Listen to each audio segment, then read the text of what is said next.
దిగంబర దిగంబర శ్రీ నాంపల్లి బాబా దిగంబర అవధూత సామ్రాట్ శ్రీ శ్రీ శ్రీ నాంపల్లి బాబా దివ్యచరితము అధ్యాయం 5 2004 నవంబర్ మొదటి వారంలో వివేకానంద నగర్ కాలనీలో బాబా సన్నిధిలో వాతావరణం అంతా గందరగోళంగా ఉండేది. కారణం ఏమిటంటే బాబా గారిని వారున్న స్థానం నుండి వేరువేరు ప్రదేశాలకు అనగా భక్తులు వాళ్ళుండే ప్రదేశాలకు యత్నించడమే అందుకు కారణం.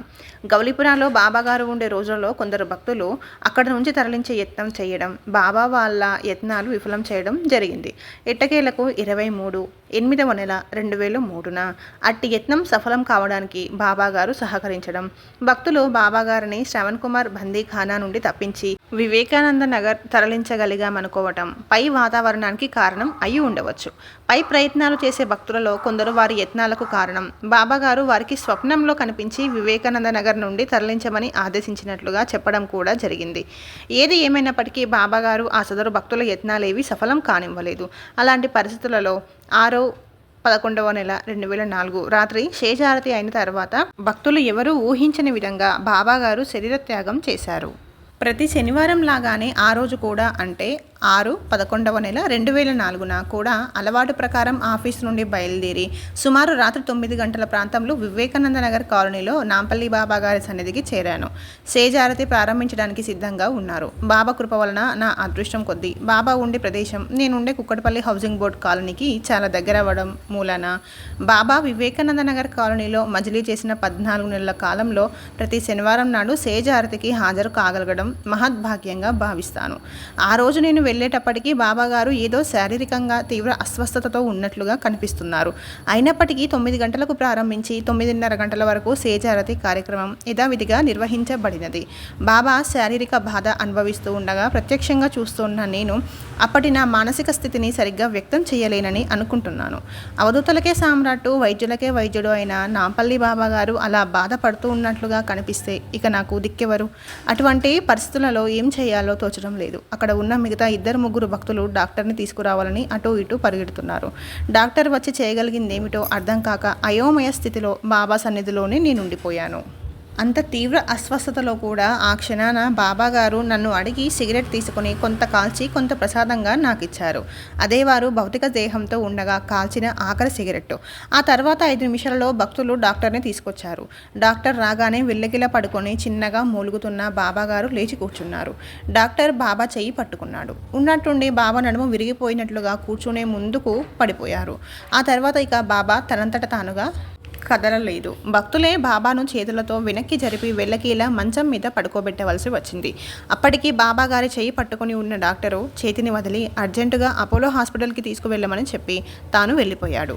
మిగిలిన భక్తులందరూ ఆటో తీసుకురావడానికి వెళ్ళగా నేను బాబా సన్నిధిలో ఎప్పుడూ ఉండే రాజుగారు బాబా పవిత్ర దేహాన్ని అక్కడే 2వ అంతస్తు నుండి క్రిందకు మోసుకువచ్చాము. అప్పటికే అక్కడ ఉన్న పెద్ద ఆటోలో బాబా గారి పవిత్ర దేహాన్ని అపోలో హాస్పిటల్కి తీసుకువెళ్ళగా అప్పటికే అనగా హాస్పిటల్కి తీసుకువెళ్ళక ముందే బాబాగారు శరీరత్యాగం చేసేసినట్టుగా డాక్టర్లు ధృవీకరించారు.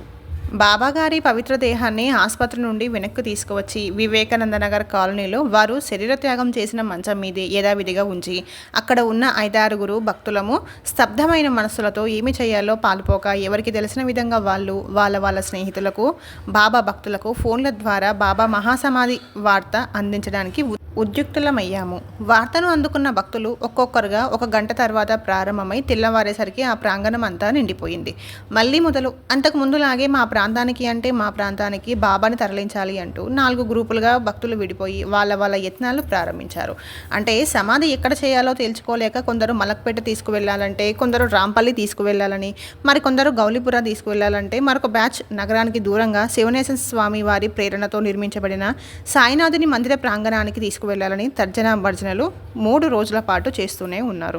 విశ్వ చైతన్య రూపుడైన బాబా మాత్రం భక్తుల యత్నాలన్నీ సాక్షిభూతంగానే గమనిస్తూ పైన ఉటకించబడిన భక్తుల సంకల్పాలు వేటిని అంగీకరించక దీప్తి శ్రీనగర్ కాలనీలో అనేక దేవాలయాల సముదాయంతో అలరాడుతూ ఉండే ధర్మపురి క్షేత్రానికి తరలించి సమాధి చేసేలా నిర్వాహకులకు అద్భుతమైన ప్రేరణను ఇచ్చి అప్పటికే అక్కడ కొలువై ఉన్న షిరిడీ సాయినాథుని మందిర సమీపాన సమాధి స్థితులై విశ్వ చైతన్య రూపుడిగా నిత్య సత్యులుగా సమాధి సమాధి చేయించుకున్నారు.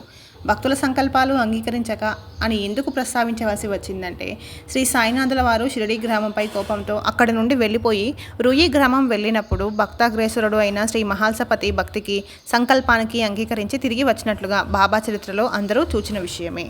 సమాధి కావడానికి ముందు బాబాగారు అనేక మంది భక్తులకు తమ మహానిర్యాణ సమయాన్ని స్వప్నాలలో చూపించినట్టుగా చెబుతున్నారు. వీటిలో శ్రీమతి లక్ష్మీ గారికి బాబా ఇచ్చిన స్వప్న సందేశం ఇక్కడ ప్రస్తావించడం తప్పనిసరి. మహాసమాధికి 2 నెలల ముందు బాబా ఈమెకు స్వప్నంలో కనిపించి, మా అన్నగారు అంటే సాబేర్ బాబా అక్టోబర్ నెలలో వెళ్తారు, నేను కార్తీక మాసంలో వెళ్తాను అని ముందుగానే సూచించారట. అన్నట్టుగానే శ్రీ సాబేర్ బాబా గారు శ్రీ నాంపల్లి బాబా గారు సశరీరులుగా ఉండగానే అంటే అక్టోబర్ నెలలో సిద్ధి పొందారు. శ్రీ నాంపల్లి బాబా గారేమో 6/11 నెల 2004 అనగా అశ్వయుజ బహుళ దశమి నాడు మహాసమాధి చెందారు.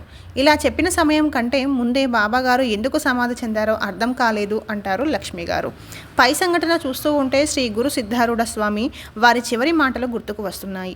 చివరి రోజుల్లో వారంటారు, పిచ్చి సన్నాసుల్లారా, భక్తులు కావాలంటే మహాత్ములు 100 సంవత్సరాలు జీవించగలరు. ఆ భక్తులు అనే వారే వద్దంటే ఇక ఎందుకు జీవిస్తారు? శివుని ఇచ్చ ఇలా ఉంది అంటూ దేహత్యాగం చేస్తారు. మహనీయుల అందరి ఆంతర్యం ఒకటే కదా. దీనిని బట్టి మహనీయులు సంకల్పించి కావాలన్నప్పుడు సమాధి చెందనగలరు, లేదా ఆ సమయాన్ని ముందుకి వెనక్కి కూడా జరపగలరు. భక్తుల ప్రార్థనను, మహనీయుల శక్తి సామర్థ్యాల పట్ల భక్తులకుండే అవగాహనను బట్టి వారి నిర్ణయాలలో మార్పులు సంభవమేననేది శ్రీ షిరిడి సాయినాథుని చరిత్ర, శ్రీ ధునీవాలా దాదా చరిత్ర మనకు నిరూపిస్తున్నాయి. ఏ మందిరంలోనైనా భక్తులు తమ తమ భక్తి తీవ్రతను బట్టి ఫలితాన్ని పొందుతారు. కానీ శ్రీ నాంపల్లి బాబా గారి సమాధి మందిరంలో, శ్రీ సాయినాథుల వారి షిరిడీలోని సమాధి మందిరంలో వలనే దర్శన మాత్రం చేతనే ఫలితం పొందుతారు. మానవుడి శరీరంలో అనేక శక్తి స్థానాలు ఉన్నట్లుగా అగ్నులైన మానవుల కర్మలను నశింపజేయడానికి ఆ విశ్వ చైతన్యమే తగిన ఏర్పాట్లు చేస్తుంది. అందుకే నాంపల్లి బాబా గారి సమాధి మందిరం అంత దివ్యంగా శక్తివంతంగా ఉంటుంది. సమాధి అనంతరం కూడా నేను అప్రమత్తుడనే అన్న శ్రీ సాయినాథుల వారే కదా శ్రీ నాంపల్లి బాబా. ఈ మందిరంలో షిరిడీలోని సాయి సమాధి మందిరంలో వలనే ఉదయమే 5 గంటలకు అభిషేకంతో ప్రారంభించి 4 హారతులు వైభవంగా జరపబడుతున్నాయి. ప్రారంభంలో బాబా సమాధిపై బాబా గారిది నిలువెత్తు చిత్రపటం ఉంచడం జరిగింది. తేదీ 11/2 నెల 2008 నాడు అతి వైభవంగా బాబా గారి విగ్రహ ప్రతిష్ఠ జరిగింది. నేటికి గురు పూర్ణిమ, దత్త జయంతి, బాబా మహాసమాధి ఉత్సవాలు భక్తులు అతి వైభవంగా జరుపుతున్నారు. బాబా సశరీరులుగా ఉన్న రోజులలో వలనే నేటికి ప్రతి పౌర్ణమి నాడు సత్యనారాయణ స్వామి వ్రతాన్ని కూడా నిర్వహిస్తూనే ఉన్నారు. సమాధి అనంతరం కూడా శ్రీ బాబా గారు తమను ఆశ్రయించిన ఆర్తులను కాపాడుతున్న సంఘటనలు అనేకం. మచ్చుకు ఈ క్రింది లీలను పరిశీలించండి. శ్రీ నూతలపాటి సత్యనారాయణ శర్మ గారు దీప్తి శ్రీనగర్లో కొలువై ఉన్న కనకదుర్గమ్మ వారి దేవాలయంలో పూజారి. వీరికి కొద్ది కాలంగా మోకాళ్ళు 2 పద్మాసనం వేసుకుని కూర్చోవడానికి వీలు లేనంతగా నొప్పి ఉన్నాయట. ఒకరోజు వీరు శ్రీ నాంపల్లి బాబా గారి సమాధి మందిరంలో ఉండగా ఉన్నట్టుండి ఆ నొప్పులు భరించలేనంత తీవ్రంగా అనిపించాయట.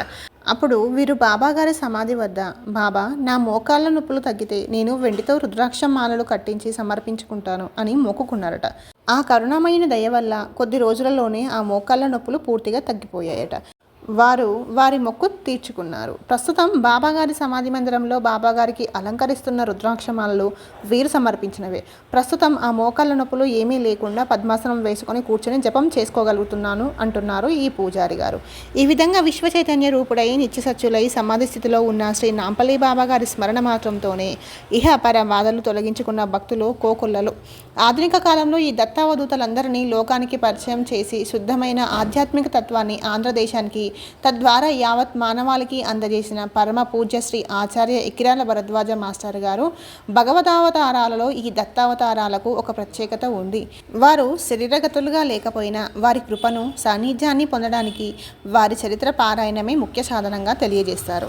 సాధుమాత చివటం అమ్మగారి సమాధి సందర్భంగా మాస్టర్ గారు ఇదివరకు అమ్మ చేతితో పెట్టేది, ఇప్పుడు వడిలో పోసుకుని కూర్చున్నది. ఎవరికి చేతనైనంత వారు తీసుకోవడమే అంటారు. అట్టిదే కదా అవధూత సామ్రాట్ శ్రీ శ్రీ శ్రీ నాంపల్లి బాబా గారి కృప కూడా. శ్రద్ధాభక్తులతో చరిత్ర పారాయణ చేసిన భక్తులందరికీ ఇహపర శ్రేయస్సును చేకూరుస్తారని ఆశిస్తూ, చెయ్యమని ప్రార్థిస్తూ ఆ సద్గురుమూర్తికి సాష్టాంగ దండ ప్రణామాలతో దిగంబర దిగంబర శ్రీ నాంపల్లి బాబా దిగంబర అధ్యాయం 5 సంపూర్ణం.